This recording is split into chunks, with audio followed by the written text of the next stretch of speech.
This is Focus on Your Health on the KJAZ Radio Network.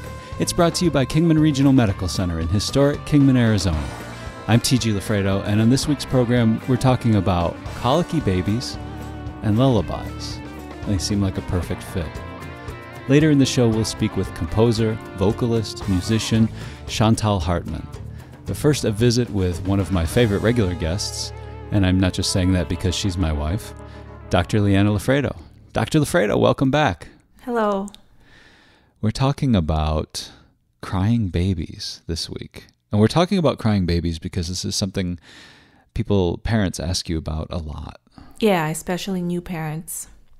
It's one of the most common complaints I get from parents. Right. You know, my baby cries a lot. What do I do?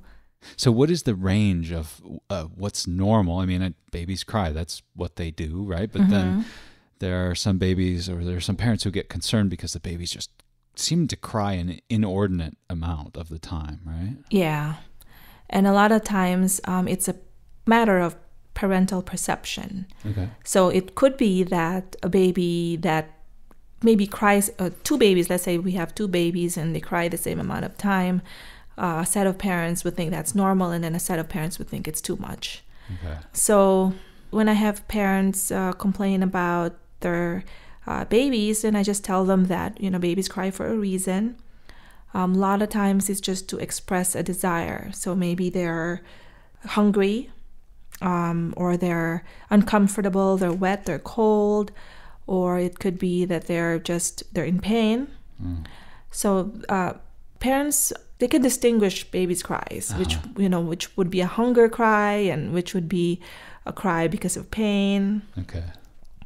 There are also other reasons for babies to cry, and that would be they're overstimulated. So babies who are doted upon too much. They like by crazy aunts. And then the babies get overstimulated and then they cry. Or it could just be a way of releasing tension. Okay. Yeah. So let's return to the office. There you are. You've got some new parents there, and they're saying, our baby keeps crying all the time. What are some ways we can comfort the baby? Well, they usually, one of the things they ask about is, does my baby they think it's colic or gas. That's why their baby cries a lot. Yeah, sorry to interrupt. What is colic? There's an official definition for colic. It's not just a crying baby or not just a gassy baby. The official definition for colic is a baby who cries more than 3 hours a day. And these are usually babies between 3 weeks to 3 months old. So they cry more than 3 hours a day for 3 or more days a week. And usually they cry around the same time each day, like in the early evening. There are some scientists who think that babies who have colic have a problem with their intestinal balance, like the microbiome, and that's why they're uncomfortable and they're colicky. Some scientists say, it could be food allergies. Maybe they're allergic to the milk. And there have been studies in the past linking maternal smoking and nicotine exposure to colic. And then there are also relationships or studies in the past linking maternal depression and even paternal depression to colic. Wow, okay. But it seems to be the most common or most popular thinking now about colic is that it's probably secondary to an immature brain or infant dysregulation. Basically, this means these infants are not mature enough yet to help themselves calm down. Like they don't know how to calm themselves down. And there was this book written by a pediatrician, Dr. Harvey Karp, who talked about the missing trimester, the fourth trimester. Okay. So these infants between, younger than 3 months tend to have the colic because their brains are not mature enough. They're having a hard time adjusting to the external environment outside of the maternal womb. Right, yeah. So his book is called The Happiest Baby in the Block. And Dr. Karp's theory was that the best way to calm babies down would be to recreate the environment inside the maternal womb. Okay, so I want to ask you about that, but first I want to interrupt because what I'm wondering is if the baby still needs to develop, it's sort of that missing trimester. Is that something that Mother Nature takes care of? Yeah, in time, because we find that these babies, after when they're about 4 months old, they've outgrown this, the crying. Okay. So even if you have a legitimately colicky baby, it's something that should only last the first few months. Yes. Okay. Yes. All right. If it lasts longer, you'd have to look for another reason or medical reason for it. They could have reflux. So tell me about Dr. Karp's recommendations for recreating the environment of the maternal womb. Well, in his book, he talked about the 5 S's. And basically, these are 5 techniques, all beginning with the letter S, so it's easy to remember. So the first S stands for swaddling. You refer to this as wrapping the child up like a burrito. Yeah, and he says to wrap the baby up tightly. This is to make the baby feel really secure. Because when you think about the baby inside the womb, it's really tight in there. And that's the environment that the baby is used to. When you swaddle, it also prevents the baby from startling. They have this startle reflex or Moro reflex. And when babies do that, it upsets them. The same way we get upset when we get startled. The second step is side positioning or stomach positioning. Of course, the recommendation of the AAP is not to have the baby sleep on their tummies. Right. But this is allowable if the parents are there. You're there, you watch the baby. So you position the baby sideways or on their tummy, and it is another way of preventing the startle reflex.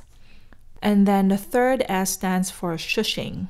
So you make the shushing sound. So this is when, you hear moms or grandmothers like, shh, do this when the baby is crying. Yeah, and what's that about? What's the idea? Well, because the babies inside the womb, they're in a very noisy environment. It's not quiet inside the womb. They could hear the mom's heartbeat.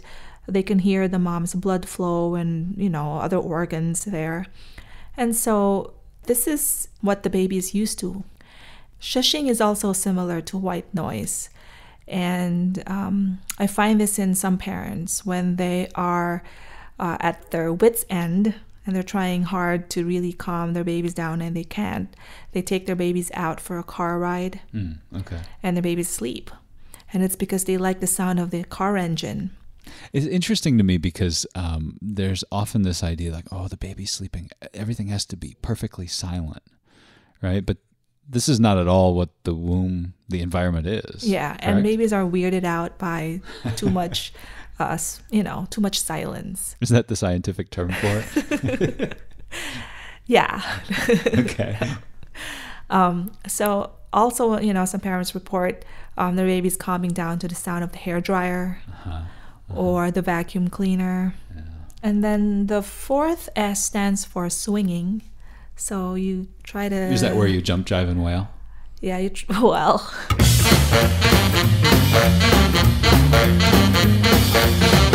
Baby, it looks like it's gonna hail. Close enough. Okay. All right. So you try to really, like rock the baby, and that's because the baby inside the womb is floating, in amniotic fluid and seems to be like swaying all the time because the mom carries the baby around all the time. So that makes sense. Yeah. It's soothing for them. The fifth and last S stands for sucking. So sucking really calms babies down. Right. Either, some parents use a pacifier, or you can, babies find their fingers or their fists and, help or learn to calm themselves down. How about lollipops? I think you don't want to start that habit this early. Okay.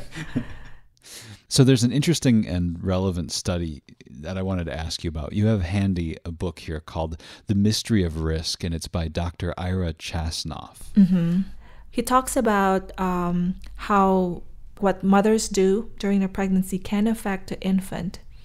He was talking about like drug intake and all of these things that really, smoking and drinking, and all of these things that can affect development of the fetal brain. Even infants or fetuses they start hearing sounds and they start having memory of these sounds even when they're still inside the womb. Yeah. And so one of the studies he mentions is by this researcher, a fetal researcher, Dr. Peter Hepper from Northern Ireland. And what he did was he took a group of pregnant women and had them watch this popular Australian TV show called Neighbours. Are you familiar with Neighbours? No. Yeah, neither am I. Here's a little bit of the theme song he had them listen to.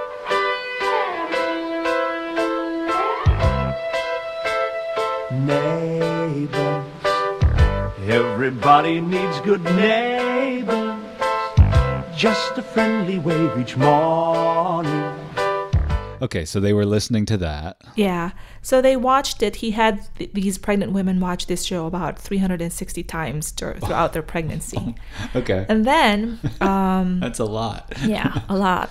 And then about 2 to 4 days after these babies were born, he had them listen to several sounds, or different sounds, different music. And one of the sounds and music he had them listen to was that same theme song. Okay. So I presume the other songs and sounds, they were not... just random, yeah. Okay. What he found was that these babies, when they heard the theme song for the Neighbours, they became alert. Their heartbeats slowed down. They seemed to recognize the sound, the theme song. Yeah. So...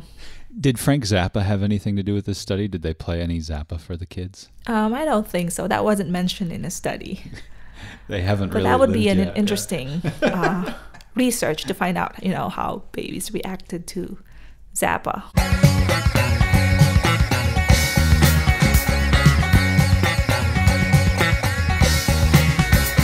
When we were kind of sketching ideas for what we would talk about and how we would get into this, I kind of gave way to an interesting reflection that you had about the senses.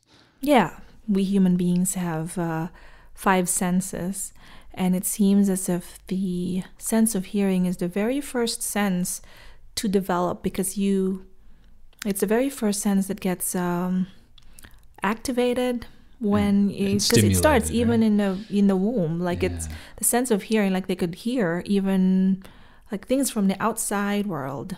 Yeah. It can get through into the womb, and then they have a sense of it and they have a remembrance of it.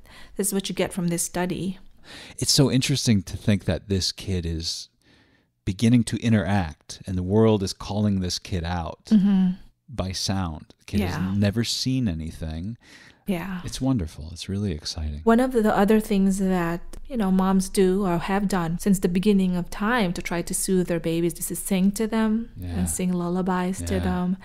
And there is actually research done on premature infants in neonatal intensive care units about how music and lullabies that these mothers sing.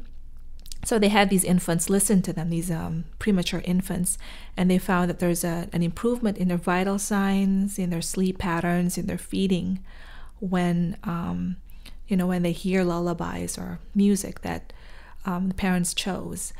And it's very interesting, and they're actually suggesting it as a form of music therapy for these really premature infants.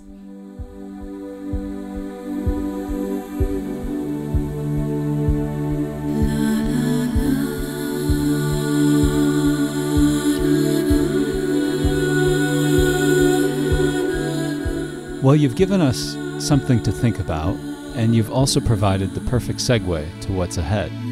And I thank you. You're welcome. That's Dr. Lyanna LaFredo of Joshua Tree Pediatrics. You can reach her office at 928-681-8706.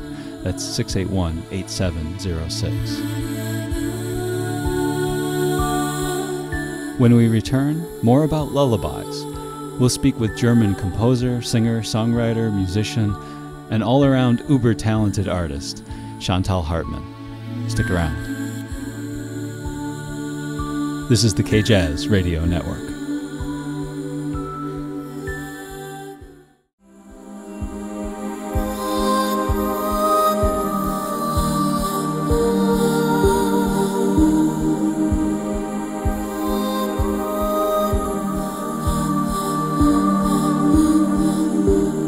My next guest is a producer, composer, arranger, singer, songwriter, and performer.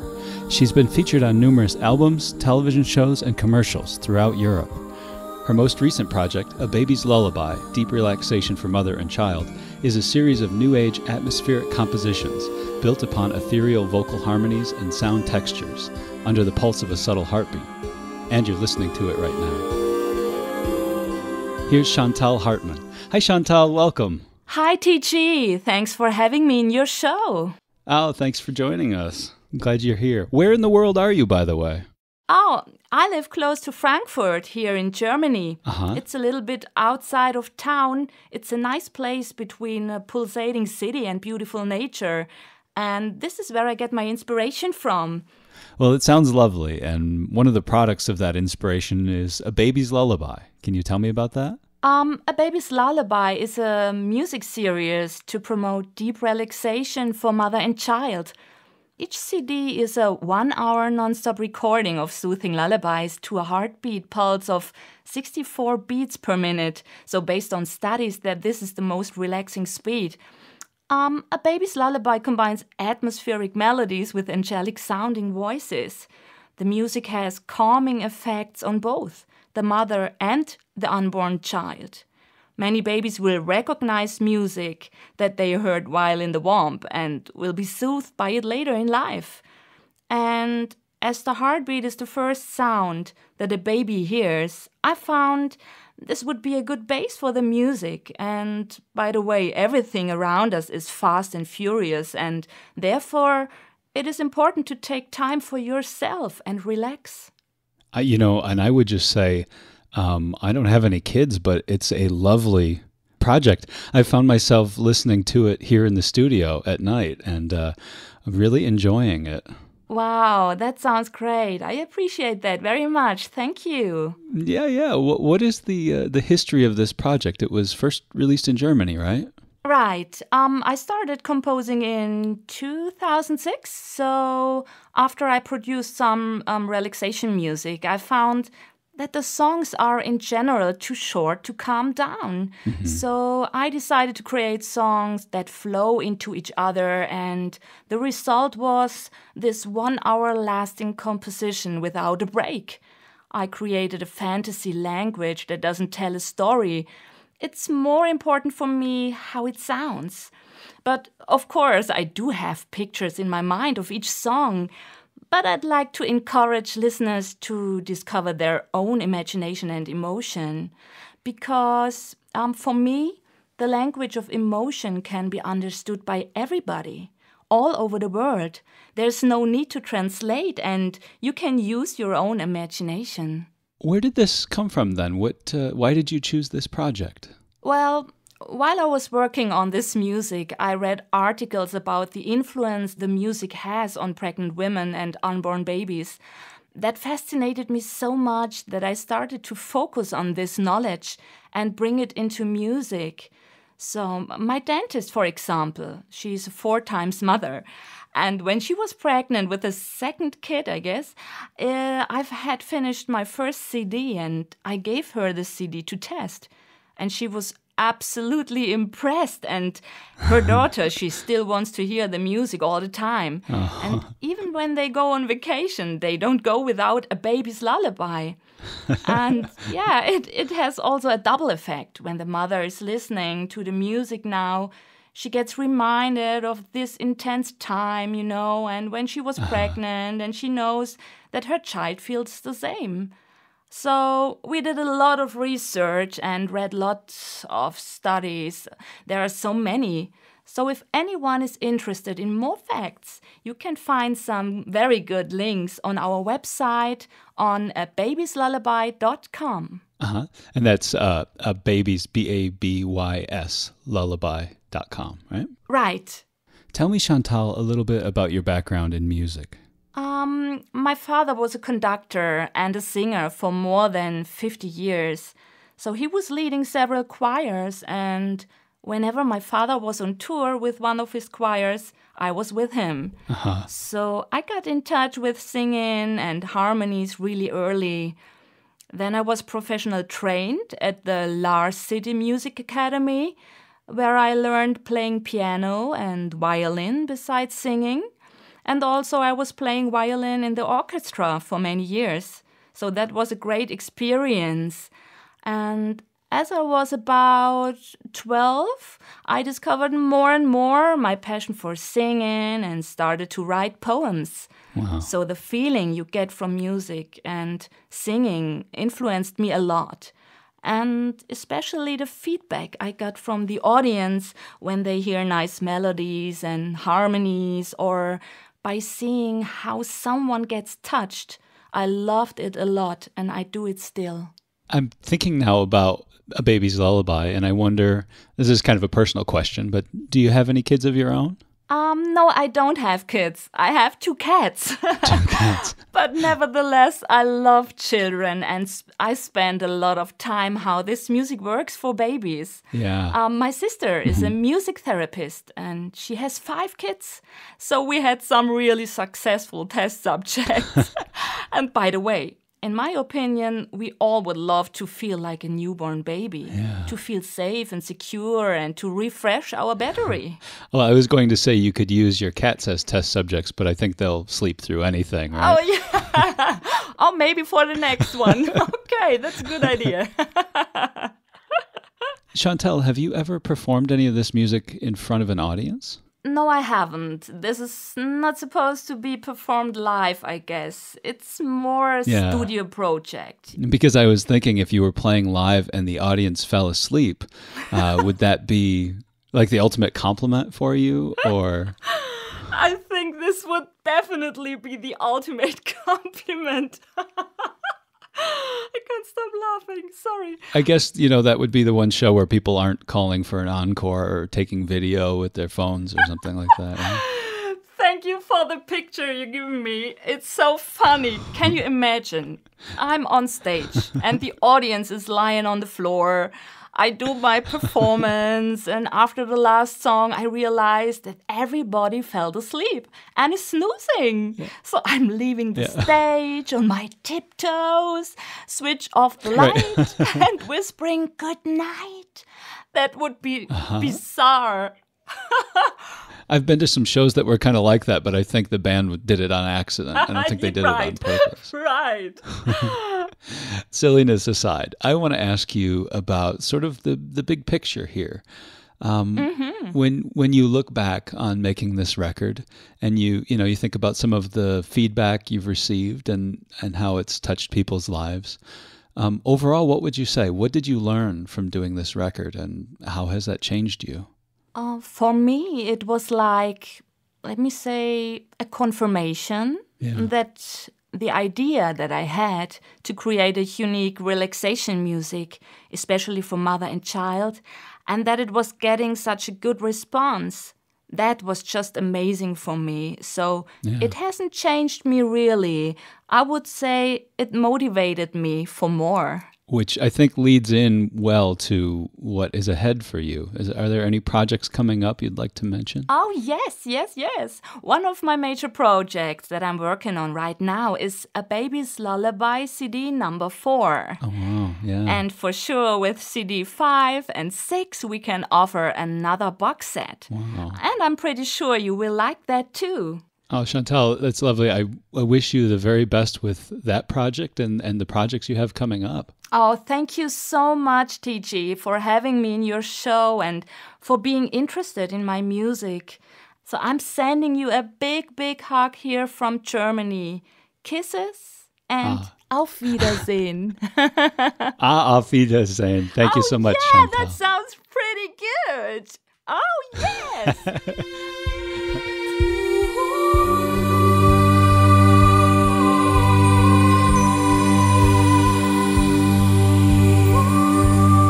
That's Chantal Hartmann. Her CD is A Baby's Lullaby. You can find out more at ababieslullaby.com. And before we go, a quick shout out to my pals Frank Motnick, Martin Motnick, and Kai Brandt, without whom this week's show would not have been possible. Thanks, guys. I'm TG LaFredo. Thank you for listening. I'll catch you next Saturday at 11:30 a.m. with another edition of Focus on Your Health. And sweet dreams.